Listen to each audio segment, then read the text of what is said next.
Ниедно лето не може да помине, а ние да не конзумираме свежи домати и пиперки. Сите ги купуваме како финални продукти, но како тие од семка стасуваат до плод. Цела зима го гледам. Сака многу прво семка, после се пакира и се чека да порасне и после се посадува на нивата. Откако расадот ќе биде спремен, се преминува на следната фаза, каде како краен продукт ќе се добие свежа пиперка или домат. Прилика 1 месец да се изработи.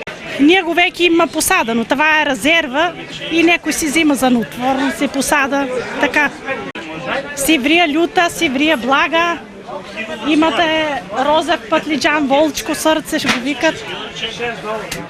Има краставички тука, гаргана. Од една мала семка се добива гранче од кое на крајот ги имаме доматот и пиперката. Со големо внимание и многу труд вредните раце на нашите земјоделци заедно со природата успеваат да направат чуда. Инаку, најбараните производи на пазарот се продаваа по следниве цени. Кромит 40, компир 60, свекло 40 денари за килограм, марула 20 и зилка 30 денари за парче, домат 160, банана 70, портокал 50, јаболко 25 и лимон 60 денари за килограм.